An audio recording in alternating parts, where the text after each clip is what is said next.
Good afternoon po. Ito naman po ang tinatawag na kahoy ng tagupaypay o kahoy ng tagumpay. Ibig sabihin, kung may hawak ka pong ganito, kung magninegosyo ka man, syempre, hanggat kung ikay naniniwala ng tagumpay o panalangin mo lang sa Diyos, yan po ay magdadala sa iyo ng swerte. Pero kung mayroon ka pong ganyan, kung saan mo lang inilalagay, ay hindi po darating ang swerte.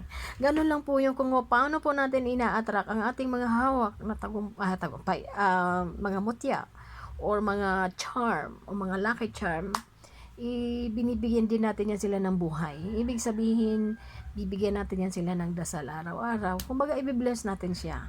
Kasi the moment na i-bless natin siya is meaning is Diyos Ama is nagbi-bless po dyan sa ano mo. Dahil naniniwala ka na yan ay magbibigay siya ng swerte. So, ang ganyang klaseng mga charm po is magkakaroon po yan ng power. So, sa mga ganito po, gusto mong magkaroon ng ganito, ay napakaganda po ito. Tingnan mo naman, very unique talaga yan. Dalawa talaga siya, tingnan nyo. Sa isang sanga, magkadoble. Hindi po ginawa yan, baka sipin nyo tinahi ko yan. Ginawa yan tela. Yan, kaganda po ng tagupaypay ko. Matagal na to sa akin. Galing to ito sa isang mangyan po. Galing to sa mangyan. Dalawa ito, pero yung isa nito ibinigay ko sa friend ko na taga Dubai. Binigay ko sa kanya kasi troubled daw siya doon. So, binigay ko sa kanya. Ito talaga naman napaka niya, mahiwaga. Kasi yung sanga niya, merong sanga na nakahawak. Wala pong tahi yan. Baka isipin nyo gawa-gawa ko yan. Ganyan. Hindi naman ako sa nag-iisip na nagbibintang. Hindi what I mean lang is ako lang po ay nagsasabi ng totoo. Na kayo po ay merong angkin na mga ganitong klaseng charm. Ipakaiingatan nyo po. Ito ay lagi nyong dadalhin sa bag o somewhere sa tindahan, ilagay nyo po doon. Ibig sabihin, kung hawak nyo po ay ganito, makaka-capture nyo po ang bawat yung parang atensyon ng tao, makukuha nyo, mahahatak mo. So, imbis na hindi sila bibili, pupunta sa'yo at bibili ang ang customer. Kumbaga sa naman sa relasyon, kung nasa iyo na siya, hindi yan mag-iisip na kumaliwa. Laging nasa kanan yan. Kasi pagka once na may hawak ka pong ganito, ibig sabihin, pag na-captured mo ang damdamin ng isang tao, kung hindi mo rin naman siya inaabuso, hindi po yan siya mawawala sa'yo. Kasi ganito po yan.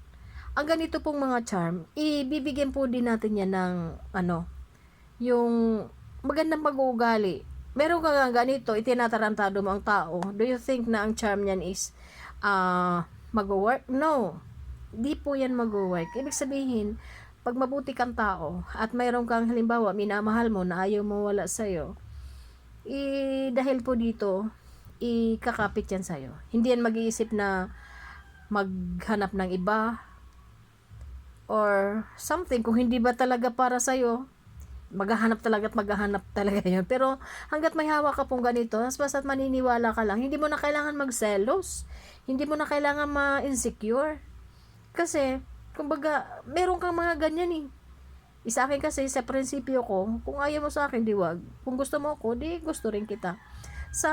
Siguro, magkukonect din po ito dito sa charm ko. Kasi, never pa naman ako na nagmahal na hindi ako minahal. Ibig sabihin, ganun lang yun. Kung gaano tayo ka magbuting tao, kung what sinasabi na what we sow is what you reap. Kung ano ang iyong tinanim, ay siya mong anihin. So, kung magtatanim tayo ng kabutihan, syempre, ani ka po din po ng kabutihan. So, magmahal lang. Magtiwala. Hindi yung puro kaselos na wala namang ginagawa, ipinagbibintangan mo ang tao. Yung ibig sabihin, yung ganitong charm po, maganda po ito sa hindi lang sa pang-akit sa sa gusto mong maakit mo or maakit ka. Marami po ang nito, taglay. Ito nga, syempre, ito nga ay nakakapit. Grabe ang kapit niya. Ibig sabihin, kung ano man ang business na iyong talagang yan po ikakapit sa iyo ang swerte. Kakapit sa iyo ang mga ano, tawag yan, yung mga customer. Yan, maganda po kasi ito. Sa akin kasi naniniwala ako eh. Kasi yung mga ganito, it's just very ano naman yun, unusual oh. O yan oh. Yung sanga, nagsanga. 'Di ba? Oh. Kala mo ginawa ano. Pero hindi po, galing po yan sa mangyan. Ganyan po ako. Very talaga ako, parang very ano ako sa na-attract talaga ako pagdating sa mga ganyang mga charm at saka mutya. Kasi siyempre ano lang siguro, kumbaga ibig sabihin naging habit ko na yung, hindi naman habit. Kasi nga very prayerful po ako. Kumbaga nangihingi ako ng mga signs galing kay God na nandyan siya. Minsan pag tinanong ko, gusto ko ng ganitong mutya, gusto ko ng ganitong charm, binibigay sa akin. Kapag ibig sabihin, nakukuha ko. Ganun lang po ang pag-affirm ng, ng paniniwala. Yung ibig sabihin, yung ano kasi natin, dito sa mundo kasi, is punong-puno po tayo ng hiwaga. So, mga ganyan, syempre, mahiwaga din yan. So, ibig sabihin, ang hiwaga ay darating sa'yo. Yung ibig sabihin yung mga imposibleng bagay ay darating sa'yo. Minsan, yung tulad na lang ng halimbawa ang ano, imposibleng yumaman ka. Pero bakit bigla ka na lang yumaman? Yung mga bagay na ganyan, syempre, gawa po yan ng Diyos Ama. Hindi yung gawa ng Diyos Ama kung nagkapera ka, yumaman ka dahil sa pang-aapak ng kapwa. Ay, hindi yun. Ibang ama yan nagbigay sa'yo ng yung kasi mas maganda kasi ang mare-receive nating mga tawag niyan panalangin igaling sa Diyos Ama kasi it will long last. Ibig sabihin maglalast siya forever kasi galing yan sa Ama eh. Ngayon kung yumaman ka na galing sa isang ama, eh di syempre madali yun at saka ano yun, madaling maubos o pwedeng mangyari na mawawala din yan sa'yo ng ano, ng ibig sabihin in just a snap mawawala sa'yo yan kasi galing nga sa sama. So masarap pa rin mamuhay, masarap pa rin mabuhay ng ano, ng punong-puno ka ng panalangin galing sa Diyos. Nga kung ano man ang ma-receive mo ay siyempre mas the best yung galing sa Kanya. So sa mga ganyan po, sa gustong mag-collect ng mga ganyan mga ano, mag ano din po kayo ng ganyang tinatawag na kahoy ng tagumpay dahil po yan nang aakit po yan ng swerte.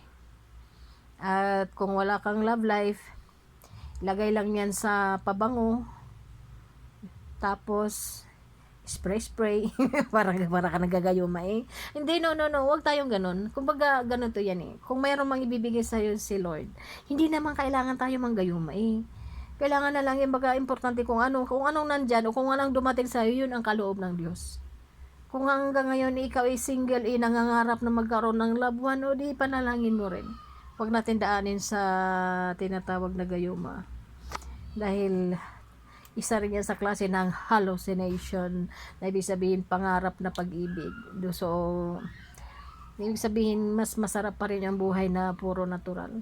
Yung para sa akin din naman, yung ganyan kasi mga charm lang, mga ganyan mga mutya-mutya, talagang naniniwala ako. Wala namang mga ano dyan, mga bad spell. Kumbaga inaano ko lang, tinitreasure ko yung mga ganyan.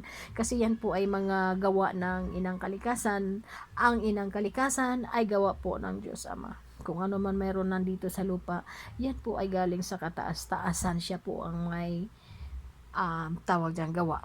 So, sa mahilig din na mag-collect ng mga mutya, i-collect nyo rin yung ganyang tinatawag na kahoy ng tagumpay o tagupaypay. Maganda po yan. Matagal na yan sa akin. Matagal na po akong collector ng mga mutya-mutya at sa mga lucky charm. Ganyan po. So, sa mga mahilig maniwala dyan at sa mga hindi naniniwala, good afternoon po sa ating lahat and thank you po sa mga nanonood ng aking video. Sana po magtuloy-tuloy ang inyong suporta sa akin dahil ang tagumpay ko ay tagumpay din naman ng mga tao. Siyempre kung ano man ang marating ko para din yan sa mga taong nangangailangan ng tulong ko. Good afternoon po and thank you and God bless po sa ating lahat.